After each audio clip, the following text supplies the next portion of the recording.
jirtu daawwattoota keenya akkam jirtu bakka jirtanitti nagaan keenya kabajaa isinaa ga'u kan jennu qopheessitoonni qophii har'aa jechuun kan qophii taateewwan gurguddoo torbee kanaa deebisnee isin geenyu dabaree istuudiyoo keessa galee jirru Andassoo Duulaa fi Waayillikoo Geetuu Alamaayyoo ta'e qabanneetti dhiyaanne irra kanarraa waliin tura bakka jirtanitti. Baga dhufte Geetuu har'a kan qabannee dhiyaanne kan waggaan haaraa erga seenee dilbata shanaffaa kan onkololees guraan dhalammoo torbee jalqabaa gaafa dilbata har'aa jechuun onkololeessa sagalii qabannee dhiyaanneerra mee ka'umsaaf taateewwan gurguddoo filanne keessaan keessa harka jiru Oromiyaa keessatti jalqabe. Taateewwan gurguddoo harka jiru keessaati torban kana keessa kaafaawwan ibsa gaddaa dhimma ajjechaa simboo irratti baasee ture. Jaarmiyaan siyaasaa Oromoo kaafaawwan ibsa gaddaa baaseen akka jedhetti ajjechaa daa'ima simboo irratti ta'e balaaleffachuu isaati kan ibse. Biyya keenya irratti hawaasni fi lammiileen keenya hundumtuu nagaan beesuu galee gaarii ture. Keessatti immoo daa'imman akka barbaadan ba'anii galuu taphachuu baratanii nagaan galuutu danda'anii gaarii ture. Kan immoo nagaa kana kan eegsisuu irra ture qaama mootummaa biyya eega jedhudha. Biyyan nagaa uummataan kabachiisa jedhudha. Kun immoo ta'ee hin argamne jechuudhaan kan inni baase. Sirni bulchiinsa mootummaa Itoophiyaa dhufaa darbaa keessatti nageenyi uummataa kabajamee akka hin beeknedha kan inni caqase. Itti gaafatamummaa isaallee bahachuu akka hin dandeenye qaamni biyya bushee jedhame mootummaan jechuudhaan kan inni baase. Bulchiinsa biyyattii amma cimsee kan komatu kaafaawwan akka jedhetti mirgi daa'immaniillee kabajamuu dhabuu balaa guddaa akka fidu ibsuu isaatiin keessattuu simboo biraanuu irra ga'uu yeroo dhaga'u balaan kun ajjechaan kun gudeedanii achii booda immoo deebisanii fannisanii akka waan isheen ofiiseen of fannisteetti wantoonni akkasii Oromiyaa keessatti iddoo adda addaatti ta'aniiru. Keessattuu Oromiyaalee galatti Naqamteetti dargaggoota 4 Dambidoollootti namoota qeerroo namoonni hedduun sababa kanaan kan miidhaman kan du'an jiru. Kuni nagaan uummataa akka eegamaa hin jirre namni ba'ee galuu akka hin dandeenye kan inni ibse. Ajjechaa akkanaa qe'ee daa'ima kanaa keessatti maatiif ollaa ishee biratti akkasumas namoota daa'ima godhatan biratti madaa ta'e akka hafedha. Akkuma amma argamaa jiru sooshaal miidiyaan kun illee baay'ee kan inni sagalee kan ta'aafii jiran sagalee ta'amaafii jiru. Kanaan immoo wanti kun irra deddeebi'u waan ta'eef callisamee sagalee ta'ame malee amma yoonaatti bu'aan akka hin argamne yoo gama mootummaa gara mootummaa bulchiinsa Oromiyaatiin immoo namni sun to'atameera jedhame garuu maalirra akka jiru akka hin dubbatamne miidiyaa tokko tokko irratti dubbatamaa jira. Akkasumas ajjechaa suukanneessaa daa'ima ol adeemtu simboo biraanuu godina Shawaa Lixaa aanaa Meettaa Walqixxee ganna baadiyyaa Minaaree jedhamtutti gaafa majjii 21/2017 akka biyya kanaatti raawwatame. Gochi sun qaama kamiinoo raawwatamu yookiin haadhiisu namni gocha sana kan raawwate kana irratti hirmaate akka qaama mootummaatti dabarfamee kennamu yookaan mootummaan qaama qabee akka hidhu jechuudhaan dhaammatee jira kaafaawwan. Ijoollee durbaa xobbeetti cabsuun guddina sabaaf ta'ee guddina biyyaa cabsuu akka ta'e kanallee akka quba qabaachuu qabudha kan kaafaawwan kaase. Yakka gudeeddiif ajjechaa simboo biraan irratti raawwatame kana karaa haqa ta'een qoratamee ifatti akka ba'u jechuudhaan kaafaawwan gadi jabeessee gaafateera. Nama gaddisiisa mucaa daa'ima bareedduu kan ofii fiigdeen quufne reefu ganna kudhanii buna waami jedhamtee mana barumsaatii galtee ollaa buna waamuu baatee deebitee lubbuun galuu hin dandeenye reeffa ishee mukarraa argatanii gudeedanii kan gudeedaniin dhalammoo fannisuu isaanii namummaa kan hin qabnedha. Gochi suni gocha suukanneessaa gara jabina fokkisaatiin raawwatamee dubbii ture Oromiyaa fi akkuma addunyaattuu warri gaggabaasaa turan warri mormii dhageessan baay'eedha. Garuu immoo akka wadda kaaniis badaa gurra hin godhannee fi kan Oromoo kun Oromootu biyya bulchatoo jedhamu Oromoorraa hiraarsi akkasii waggaa 6 gahuun jedhee namni baay'ee gungumee mufateera. Otoo nama cimaa ta'e illee dhiyyataa yookaan ofirraa qolachuuf yaalti kun daa'imni irratti cubbuu akkasii dalaguun otoo manni puulii fi manni nyaataa naannoo sana jiru waraannis naannoo sana qubateetoo jiru akkas godhamee abbaan isaan baramne jedhamuun iyyuu qaaniidha jedhamee guddinaan komee mootummaa irratti kaaseera mootummaanis gadi ba'ee wanta kanadha jedhee fi abaluudha jedhamee poolisiinis qorachaan jira jedhee malee abaluudha jedhee bira gahuu dadhabuunsaa namni akka aaruu fi mootummaatti akka dalanu godheera nama gaddisiisa akkasii deebi'ee raawwateera yoo dhugaan akka bahuu dhugaa mucaa kana akka bannee warri balleessan seeratti akka dhiyaatan kan jedhu gaaffiidhuma keenya asumaani. Kabira geetu biyya kana keessatti kan dhagahame torbee kana keessa namoonni kiitila 2,300 ta'an yookaan miliyoona 2,300 ta'an biyyuma keessatti qe'ee isaaniirraa buqqaaniiru mana isaaniif qe'ee isaanii keessa jiranii kan jedhu oduunis torbee kana keessa dhagahameera. Kan kana jedhee ministeera dubartootaa fi dhimma hawaasummaati kan inni kana beeksise namoonni miliyoona 2,300 kun qe'ee qabeenya isaaniirraa buqqa'anii bakka mooraa baqataa buqqa'anii keessa jiran keessatti rakkina hawaasummaaf dinagdeef qorqalbiif saaxilamanii akka jiran kan inni beeksise. Rakkinni suni furuudhaaf garuu gama isaatiin karaa komishinii ittisa rakkoo balaa faana ta'ee tattaafataa akka jiru hanqina nyaataa kan fayyaa kan bishaanii hanga danda'e hojjetaa akka jiru miidhaan bakka jiranitti yoo isaan ragaillee qaama dhimma ilaallatu faana tattaafataa jira garuu ammallee gargaarsa guddaa akka barbaadudha. Namoonni qeerraa buqqa'an kanaaf sababadha kan inni jedhe gariinsa namni tolchedha jechuun waraana fa'ii walloluudha walajjeesuudha lola jiruuni garii immoo hawaasni fide kan akka kirkira lafaafaa bokkaan roobee lolaa fa'iin kan buqqa'an jiru. Namoonni kun harki caalaan isaanii Tigraay keessa naannoo Amaaraa naannoo Affaar Oromiyaa Beenishaangul Gumuz dabalatee bakkoota adda addaattidha jedheera ministeerichi. Kanaaf namoonni kun qaqqabamuu fi qabaa gargaarsa barbaadu jedheera. Ameerikaan immoo gargaarsa dhoowwatteetti karaa USAID waajjiricha cufteetti. Kanaaf cabarratti baqaqa ta'uu danda'a kan jedhu sodaatu jira. Kan kana jedhanii ministeerichatti obbo Zakkaariyaas Dassaaleenytuu kana himee jira. Isaan nama miidhaa dubartoota irra ga'uu damee sana kan ittisuuf dhaabbate ministeericha keessatti damee sana kan hoogganedha. Tokko kanadha geetu kan ta'e Oromiyaa biyya kana keessatti inni kabiraan abbaan taayitaa daandiiwwan Itoophiyaa immoo Finfinnee karra arfaniin irratti daandiin bal'isaa jedheera. Dhugaadha Finfinnee bahaaf galma karra 5 qabdi. Karra 5 keessaa karri 4 garmalee dhiphaadha waan ta'eef ganamaaf galgala kan magaalaatii bahuu fi kan magaalaa seenu karaan dhiphatee rakkoo guddaa tureera. Kanaaf karra 4 irratti hojii karaa babal'isuu karaa shaffisaa kan magaalaa Shaggarii wal quunnamsiisu gara kiiloomeetira 30 giddugalaan kan dheeratuun ijaaraa jedhe. Daandii taayitaa daandii Itoophiyaa kan innis karra arfan inni jedhe tokko karra gara dhiyaa geessu karra Gafarsaati lammataan karra gara Sabbataarraan deemu karra Qoreeti karra Askaraa Sulultaatiin immoo karra Qarxii fi karra Alloo karaa sulultaa fa'iin karaa laga Xaafuurra geessu kanarratti daandii babal'isaan konkolaataan akka garaatti akka deemu namnis akka hojiidha galuu fi hojii seenuuf hoggaa deemu akka karaarran turre kana hojjechuufani qorannoo gaggeessaan jira iddeetiin jalqabeerus jira ministeera maallaqaa faana ta'eeni baajetas ministeera maallaqaa gaafadheera wal ta'insa mootummaa wajjiniin hojjennaa kan jedhee beeksisa turbe kana keessa. Oduu kan kee hojii wal fakkaatu kan sila kan dhimma buqqaatii maaliin wal qabatu kirkira lafaa irra deddeebiin Itoophiyaa keessatti mul'ate naannoo namootni 90,000 ol dhiibbaan ga'uusaa dhaabbatni fayyaa addunyaa torban dabarsine kana keessa beekseera. Akka gabaasichi dhaabbatichaatti lubbuun namaa haga ammaa darbe jiraachuu baatus namoota lamarra miidhaan ga'uudha kan inni ibse.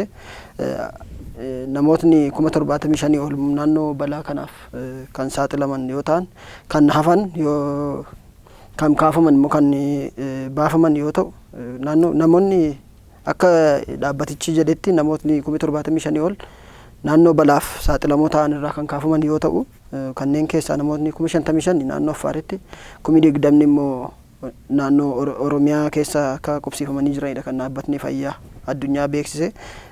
Baatii fulbaanaa erga baatii fulbaanaati as taateewwan kirkira lafaa 261 akka biyyattiitti galmaa'aniiru. Kirkira lafaa irra deddeebiin mudate kanis dhaabbilee fayyaa 9 fi manneen jireenyaa hedduu irratti miidhaa geessisuudha kan ibsame. Keessattuu qe'ee fi qabeenya irraa illee namoota buqqisee jira. Waa'ee dhaabbata fayyaa erga kaafte ammas qophii oduun na bira jiru tokko waa'ee fayyaa dhaabbata fayyaa addunyaa fi ministeera fayyaa Itoophiyaa laallata.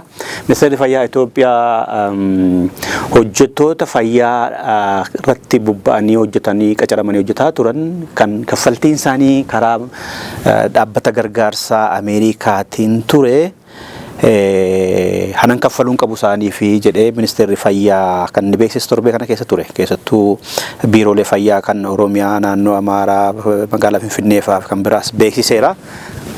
Kanaaf warri hojii fayyaa irratti qacaramanii kaffaltiin isaanii karaa ministeerichaa ta'e garuu immoo maddi maallaqa isaaniif kaffalamuu mindaan isaanii karaa USAIDtiin kan ta'e hojii dhaabsisaa qacarriin kontiraataa sun akka haqamu maaliif anan kaffaluuf hin qabu ani USAIDin gargaarsa isaa dhaabeera kan jedhe torbee kana keessadha kan dhaga'ame.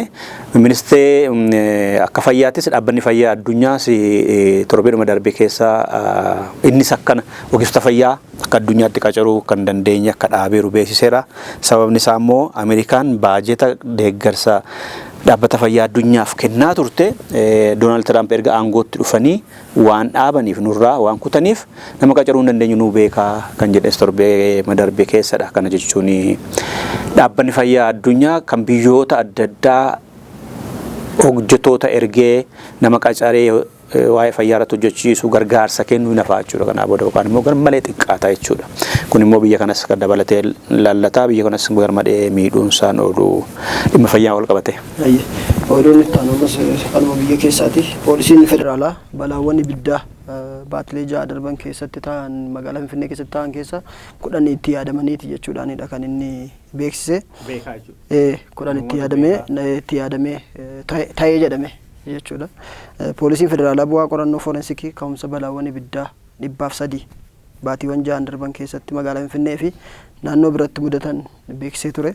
Akka poolisiin federaalaa ibsetti baatiiwwan 6 darban kana keessatti magaalaa Finfinnee qofa balaawwan ibiddaa 96tu ta'e. Balaa ibiddaatu ka'e jechuudha. Yoo mudatanii si'a 96. Naannoo birootti immoo torbatu mudate jechuudha bakka biraatti immoo naannoolee bakka biraa. Haaluma kanaan baatiiwwan balaawwan ibiddaa 50 rakkoo teeknikaa elektirikii 11 rakkoo makaanikaalaatiin 10 itti yaadamee namaan kan mudatame 17 immoo dhibaa'ummaa fi 15 immoo rakkoolee biroon kan mudataman ta'uu torban kana keessa beeksisee jira. Balaawwan kanneen keessa onkoloolessa darbe magaalaa Finfinnee naannoo gabaa Markaato itti mudate rakkoo teeknikaatiin kan uumame ta'uu isaati kan inni qorannoo foorensikiitiin mirkanaa'uu kan beeksise. Balaawwan waliigalaa mudatan manneen jireenyaa 582 konkolaataa 12 manneen daldalaa 1962 warshaalee 6 fi dhaabbilee garaagaraa sababa ibiddaan miidhaman qaqqabuu poolisichi ibsa isaa beeksisee jira. Kabiraan waa'ee namni bira jiru geetu waa'ee laga mormorii wal qabataa hidhaa laga mormor yookaan immoo isaa hidhaa haaromsa Itoophiyaa guddicha jedhamu wal qabata. Pirezidantiin Ameerikaa 47ffaa ta'anii amajjii 20 aangootti dhufan masaraa Ameerikaa seenanii waan wal falmisiisuu hedduu dhabaasaniiru. Waa'ee hidhaa laga mormoris akka qabdiitti Ijiptiif dhiyeessan kan dhagahame torbee kana keessadha. Torbee xumuraa jiru kana keessa oduun kun kan jedhu isa Israa'el fi jedhanii Filisxeemonni lafa abbaa isaanii gadhiisuu qabu jedhaniiru. Lafa abbaa isaanii Gaazaa gadhiisanii biyyoota biroo keessa haa qubatanii jedhanii beeksisanii turan. Kanaaf immoo kan isaan qubachuu qabu jedhanii maqaa biyyaa waaman lama Ijiptii fi Joordaanidha. Joordaan baqattoota Filisxeemii baay'ee qabdi duraan illee. Amma Gaazaa hunduma isaa qulqulleessanii keessaa haa ba'anii Filisxeemonni. Achi yoo isaan bahan Ameerikaan laficha qabatti hin misoomsitii isaan immoo jireenya gaarii biyya biraa keessa dhaqanii qubatanii jiraatu kan jedhanii kanaaf dubbiin hidhaa laga mormor kan Ijiptiif akka qabdiitti dhiyaate kanaa walitti hidhataa jechuudha. Ijiptiin mormitoota namoota Filisxeemii sana fudhee hin qubasiisuu jennaan lakki qubsiisii ani immoo waan sii godhaa jetteeni Ameerikaan kanan sii godhu dhimma hidhaa laga Abbayyaa mormor waliin Itoophiyaa faana walabdee qabdu irratti walakkaa seeneen siif murteessisiisa akkasii tolutti hin godha. Ati immoo Filisxeemota sana fuudhii lafa keerra qubsiisii jedhee qondaalli Tiraamp guddaan tokko gara Kaayiroo deemee ministeera haajaa alaa biyyattii kan Ijiptii jechuudha Baadir Abdullaatii fi mataa basaasa Ijiptii Hassan Rashad dubbiseetu galee isaan walitti kophaatti itti waamee Kaayiroo keessatti hidhaa Abbayyaa Falastinii kenna isin immoo Filisxeemota fuudhaa qe'ee keessan keessa qubsiisaa jedhee gaafateera. Haga ammaatti Ameerikaan tole hin jenne jedhameera. Oduu kana kan baase The New Arab Staffidha. The New Arab Staffiin afaan Ingiliziitiinis afaan Arabaatiinis maxxansaa keessattuu afaan Arabaatiin Al-Arabii Al-Jadiid kan jedhamu irratti kana baase didaniiru jedhameera. Garuu deebi'iinsaa booda didaniitu fufumoo booda tole jedhanii fudhatuun kan adeemsa keessa laalamu ta'a. Garuu ammaaf Joordaanis Ijiptiinis didaniiru. Mormii guddaa kaaseera waa'een Filisxeem kana uummanni Filisxeemis dideera Hamaasinis dideera Turkiin diddeetti Araboonni hundinuu didaniiru liigiin Arabaas dideera Tiraamp immoo ittuma deemaa jedheera inni raawwattu jaalattanis jibbitanis jedhaniiru. Booda kana immoo torbee kana keessa kan dhagahame biyyi Filisxeemota fudhachuudhaaf Tiraamp tarreesse 10 akka ta'an. Ijiptii fi Joordaantu amma himame malee 10 akka jiran achi keessaa immoo tokko ollaa keenya kan taate Sumaalilaandii fi Puuntlaandiidha. Sumaalilaandii ifatti labsatteetti biyya walabatte waggaa 33 dura. Garuu biyya beekamtii kenneefii hin qabdu. Biyyoonni baay'een immoo achi keessaa qoonsilaa qabu. Waajjira akka imbaasii isaan tajaajilu. 2024 waggaa guutuu Itoophiyaa faana jijjiiramee garuu booda irratti hin taane. Tiraamp immoo beekamtii kennuu fi danda'u Puuntlaandii jedhamee odeeffamaa ture durumallee. Amma Tiraamp biyya qabatan keessaa tokko Sumaalilaandiidha. Sumaalilaandiin Filisxeemota fuutee haa qubsiiftu jedhaniiru.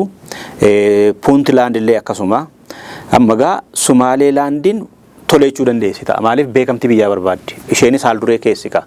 Nansii fuudhaa Filisxeemota dhufanii haa qubatan rakkoon qabanii garooti immoo akka biyyaatti beekamtii naa kenni Ameerikaanii jettee gaafachuun isheen ooltu. Yeroo sana anis siin kenna jechuu danda'a Tiraampiin inni goonee hin jiru. Yeroo sana Ameerikaanis win jechuu ta'a. Filisxeemonni dhufanii as qubatu wagga tokko biyyi Puuntlaand Sumaalilaand jedhamtus beekamtii qabdi jechuudha isaa booda. Alaabaan ishee mootummoota gamtooman keessatti innis balali'uuf deemaa jechuudha. Puuntlaandis gaaffii akkasii kaasaa turteetti mootummaa Sumaalee faana gammachuun qabdu. Anis akkuma Sumaalilaandii biyya of danda'een ta'a jettee sochiitti jirti. Isheenis gaafatamteetti. Kabiraa biyyoonni maqaan isaanii qaamee jiru Noorwee faa, Ayirlaand faa, Awustiraaliyaa faa, Kanaadaa fa'i. Isaan suni Filisxeemota ni qubsiisu jedhamee Joordaan faa, Malaaziyaa faa akka Tiraamp qabatee jirudha. Ifatti kan hin baane garuu odeessi gama Israa'el irraa bahee chaanaalli 12 kan jedhamurraa kan akkas jedhudha geetu. Oduun itti aantu gara ollaatti dabartee jirti. Ugaandaa magaalaa Kaampaalaatti weerarri Iboolaa akka haaraatti ka'uudhaan ogeessa fayyaa yookaan hojjetaa fayyaa tokko ajjeesuun dhaga'ameera. Ministeerri fayyaa Ugaandaa magaalaa guddoo biyyattii Kaampaalaatti weerarri vaayirasii Iboolaa akka haaraatti ka'u mirkaneessaniiru. Haga ammaattis namni tokko ittiin du'eera. Namni dhibee kanaan du'es hojjetaa fayyaa narsii dhiiraa ganna 32 yoo ta'u mallattoonni dhukkuba kanaa irratti mul'achuudhaan akka kan mirkaneessan guba qaamaa cimaa dhukkubbii garaa fi hafuura baafachuu irratti rakkachuu fi bakka hedduudha qaama keessa dhiigni dhangala'uu kan dabalatudha. namni kunis roobii fuula keenya torban darbe keessa hospitaala biyyaalessaa Mulaangoo kan kutaa daldala bulchiinsa giddu galeessaa keessatti argamuttidha kan inni du'e. Narsiin amma dhibee kanaan du'e kunis guyyoota du'aa isaatiin duratti osoo dhibeen isaa adda hin baafamin dura gara dhaabbilee fayyaa hedduu akkasumas ogeessa fayyaa adda addaa deemee ture irratti hin baramne jechuudha. Akkasumas gara hospitaala mootummaa magaalaa Meelbaalee kan daangaa Keeniyaan wal daangeffamtutti argamtutti deemeera, achillee deemeera. Hojjettoota eegumsa fayyaa 30 dabalatee namoonni neersii du'e kana waliin tuttuqqii qaban namoota 40 hordoffiidhaaf akka baafamu ministeerichi beeksiseera. Egaa dhibeen kun baay'ee hamaadha. Kanaan duras yeroo hedduu galma kama baha dhiyaa Afrikaatti ture kan ga'e balaa waggaa dheeraa dura geessisee achi keessatti dhaabbanni fayyaa addunyaa ga'ee guddaa qaba ture. Amma dhaabbanni fayyaa addunyaa rakkoo baajjataa qaba. Kanaaf isa amma ollaa keenyatti nutti dhiyoodha. Ugaandaanii ollaallee yoo ta'u baate kallattiidhaan garuu nutti dhiyoodha. Oromoon baay'eetu achi jira. Baqatee isaa ta'u jiruuf jireenya fooyyeffachuudhaaf namni biyya kanallee baay'ee jiru. Rabbumti isaa naa eeguu isinillee of eegaa jechuu barbaanna jechuudha. Kabiraa gettu waa'ee Oromoo taate ammasii Keeniyaa keessatti Oromoonni garmalee hiraaramaa jiru waraanaa fi poolisii Keeniyaatiin garmalee cafaqamaa jiru. Garmalee waraqaa eenyummaa gaafatanii yoo afaan Kiswaahiliin dubbanne nama reebuun, nama tumuun, caccabsuun garmalee hammaachuun torbee kana keessa dhaga'ameera itti suufeera. Mootummaan Keeniyaa waraana bilisummaa Oromootni hojii goleessummaa irratti bobba'eera. Daldala seeraan alaa nama daddabarsuu, maallaqa daddabarsuu, nama ukkaamsanii maallaqa fudhachuu gochaa waan jiruufi isattan duula jedhee torbee kana keessa beeksisee ture. Duula sanas akka jalqabeeru beeksiseera. Oromoonni immoo miidhamneerraa maqaa waraana bilisummaa Oromoo hoo barbaanna jedhuun nama nagaa, nama fayyaa, jiraataa dhumachi nama afaan Oromoo dubbatu qabanii cafaquu, hiraarsuu, nagaan baanee galuu dadhabneerraa, hojjennee galuu dadhabneerraa, dogdoqqeedhaanis deemuu hin dandeenye jedhaniitu bal'inaan himataniiru BBC'tti. Mooyyaaleetti bulchiinsa godina Marsaabeetii fi isa Olloo keessa Oromoonni jiraatan garmalee akka waraanaa fi poolisii Keeniyaatiin garmalee hacuucamaa, reebamaa, lafarratti gombifamanii akka isaan cafaqan jumlaadhumaan namni manaa bahuu kan dandeenye, loon bobbaasee galfachuu kan dandeenye, bishaan dhaqee waraabbachuu dadhabee, loonsaas ofiisaas namni dheebuudhaan akka miidhamaa jiru, roorroo guddaan akka irra jiru torbee kana keessadha kan inni dhaga'ameef gabaabasamaa jiru. Amma har'aa kanaatti kan inni barbaadama jedhame waraanni bilisummaa Oromoos ibsa baaseera torbee kana keessa. Ibsa akka jedhetti tokko Keeniyaa faana lolallee hin feenu, seenaa lolaas hin qabnu, seenaa badaa otoo dalaguu baattee gaariidha. Kan ishee dogongorsiisaa jiru mootummaa Itoophiyaati. Yakka unuun nu himattan kana kan godhu qaama waraanaa fi warra sooressaa fi qaama tika mootummaati. Nu keessan jirru namni keenyi miseensi keenyi yoo kana godhee jiraatellee qorannee isin faana mataa keessan faana taanee waliin seeratti dhiyeessuu dandeenya malee dogongortanii meeshaa mootummaa Itoophiyaa taatanii seenaa badaan dalagiinaa uummata keessan irratti jedhee ibsa baaseera. Ergasiitii mootummaan Itoophiyaas akka walloodhaan Keeniyaa faana taanii waraana bilisummaa Oromootti duulaa akka jiran gama kibba Oromiyaatiin Keeniyaa irraa immoo kaaba Keeniyaatiin bu'aan isaa maal akka ta'e dhagahamne, injifannoon argames hin dhagahamne, hamiidhutuma jira malee gama kanaan ibsi kennameeru gama qaama sadaniin iyyuu hin jiru. Mootummaan Keeniyaa dogdoqqee fa'aa akka argate, bakka leenjii fa'aa tokko tokko akka argate himeera.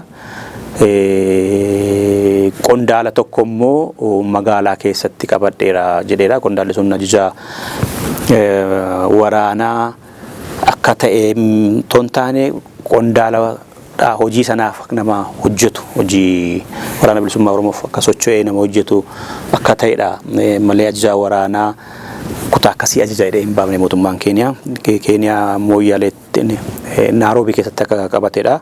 Kanarraa kan hafe injifannoon argame yookaan duulli sun bu'aa inni fideeru waan gammaatti hin gabaafamne garuu uummanni rakkanneerraa jedhaniiru. Waraanni bilisummaa Oromoo immoo waraanni kiyyaa fi bobbaan kiyyaa harki 99 Oromiyaa keessadha. Oromiyaa guddoo keessadha.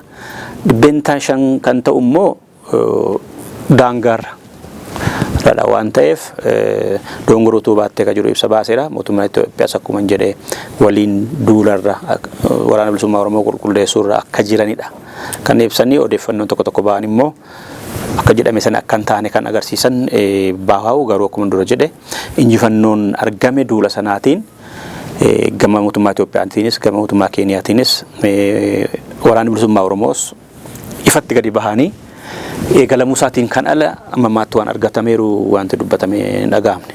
Kabiraani waa'ee biyya keessaatti kan harkatti hafe tokko waan ministeerri daldalaa fi walitti hidheensa naannolee torbee kana keessa baasedha. Sharafa jechuun imaammata gooroo mootummaan baaseen imaammata dinagdee gooroo mootummaan baaseen sharafni maallaqa alaa dabalee dhugaadha.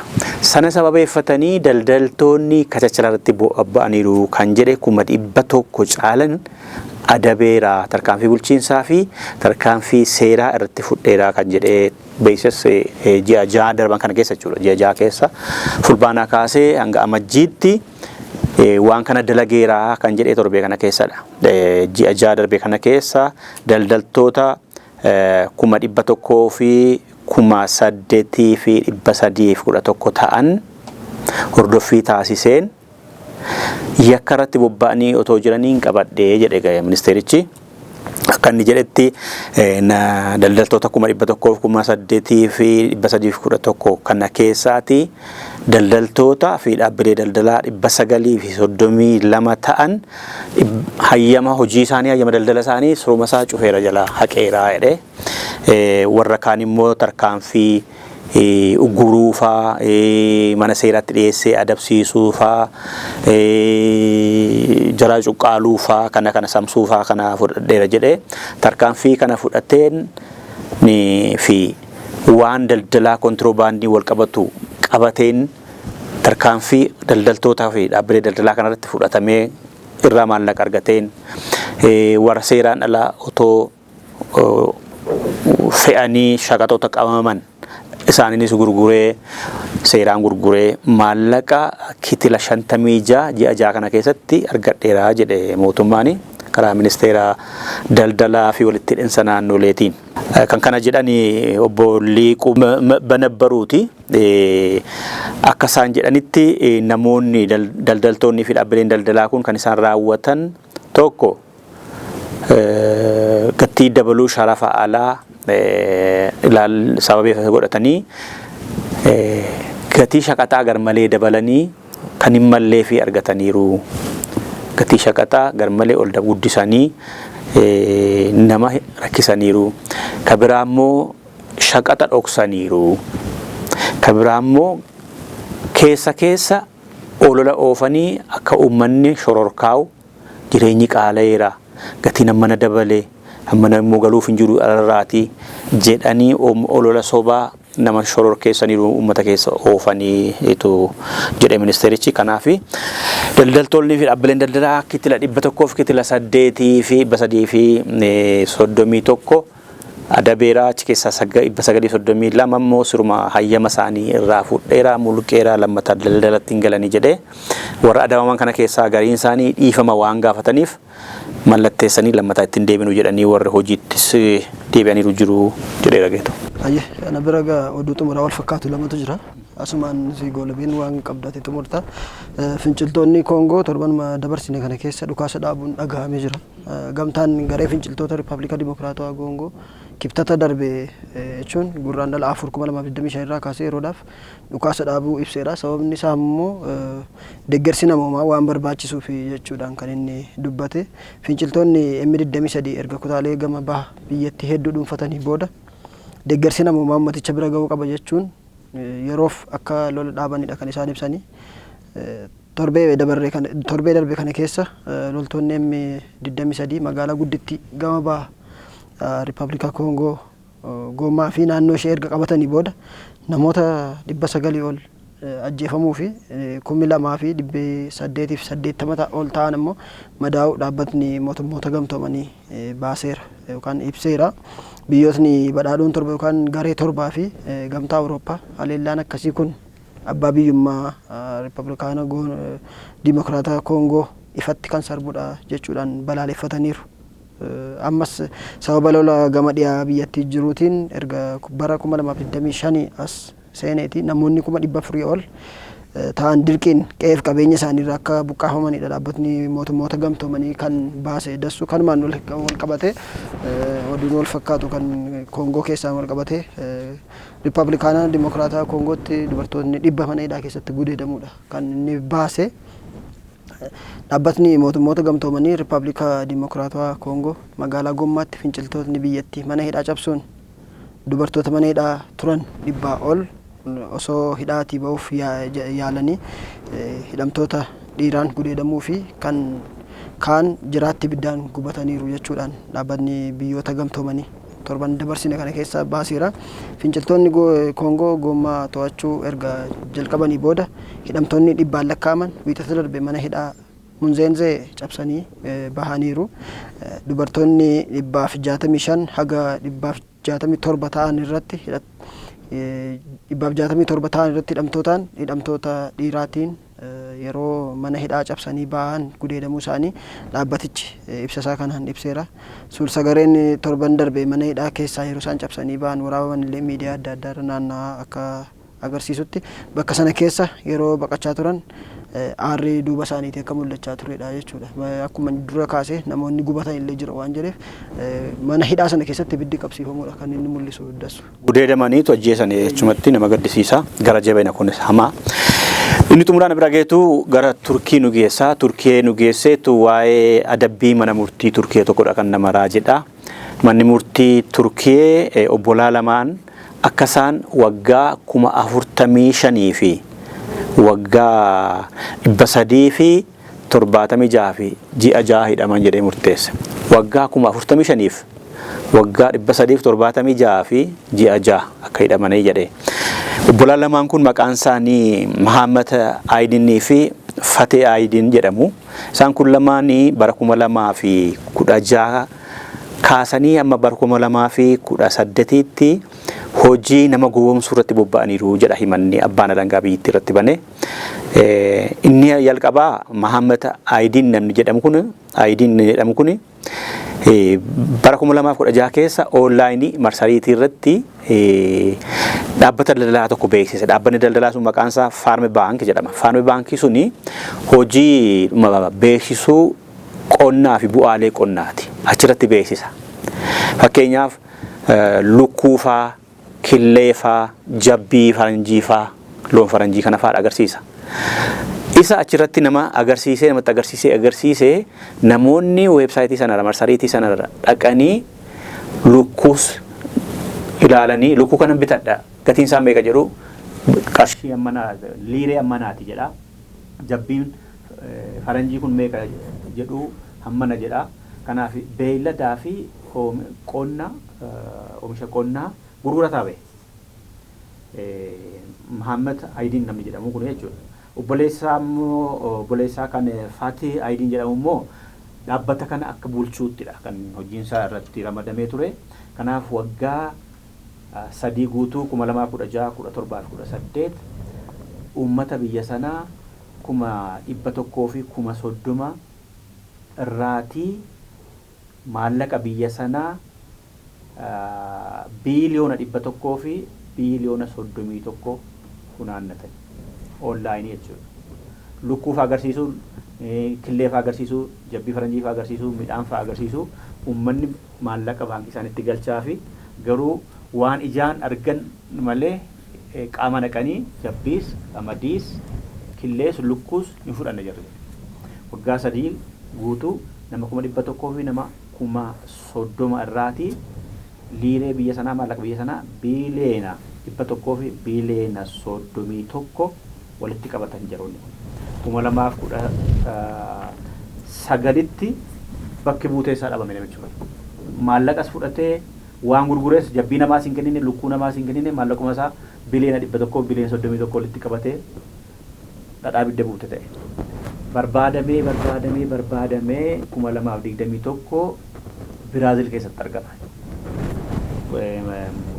Mahammad Aydin jedhamu kun jechuudha. Itti qaamee Biraazil faana walii galtee tolfatanii poolisiin Turkii Biraazil dhaqee fudhatee biyyatti himata obbolaa lamaan itti bane 2021 dhimmichi ilaalamaa bahee wiita ta'een gaddaa manni murtii biyya sanaa obbolaa lamaan irratti lamaan isaaniiyyuu tokkoon isaanii abbaan alangaa kan inni gaafate hidhaa waggaa 75,000 naaf hidhamanii jedhee abbaan alangaa garuu manni murtii abbootii seeraa immoo waggaa 75,000 otoo hin taane waggaa 45,000 waggaa 376 fi ji'a 6 haa hidhamanii tokko isaanii jedhanii kanaatiin alas qarshii biyya sanaa kitila 400 fi kitila 96 adabaman jedhee murteesse. Kan nama raaje kana gochuu isaanii hidhamuu isaaniis miti mataa fudhatanii baduu isaaniis miti. Waggaa amma kana murteessuu mana kana namni jiraata. Yoo du'e qarshii sana egaa qarshii amma otoo lubbuun jiranii kaffalchiisuu ni danda'u. Maaliif kitila 400 miliyoona 400 fi miliyoona 96 adabaman. Kan isaan fudhatan immoo miliyoona 400 miti. Biliyoona 100 fi biliyoona 31 dha. Biliyoona 100 keessaa yoo miliyoona 400 kaffalan homaa miti. Garuu waggaa 45,000 jiraatudha jarri. Moo dubbichuma tafkiini nakoobaa jennaan haamtuu gubanii na dhukkuba qaama koo kana haamtuu ibiddaan dho'u isaati kana xashnaa godhamee itti tafkiin jedhan. Tafkiin amma na geesse ilaali. Egaa ibiddaan dimesanii haamtuudhaan guban irraafti isheenu maal irraaftaare tafkii jennaan boona dhugaan jennanii jetteetti haa jedhamuudhumaaf. Maquma haa jedhamee jettee haa jedhamuuf malee. Kanaaf waggaa 45,000 fi 396 akka mana hidhaa keessa turan jedhameera. Egaa yoo du'an illee reeffi isaanii hin bahu ta'uun beeku egaa achi keessatti lafee fi reeffa achi awwaalamu jechuudha. Gossuus danda'u. Kana egaa daawwattoota keenya qophii keenya har'aa fixeetame. Qophii keenya har'aa kan taateewwan gurguddoo biyya keessaaf biyya alaa jennee daawwattoota keenya filannee hordoftoota keenya kan gurraaf ijaan siin geenye kana fakkaata ture. Kan qopheessinee dhiyeessine ani Dassuu Duulaa fi Walakoo Geetoo Lamaayyooti. Sagantaa kana waraabee editii gochuun kan bakka jirtaniin akka isin bira godhe immoo Tamuu Abarraati. Haalaaf bakka gaarii keessa waan nageenyaa fayyaa qabu keessa akka nu turtan hundumaa hawwii keenyadha. Torbee immoo deemnee wal agarra.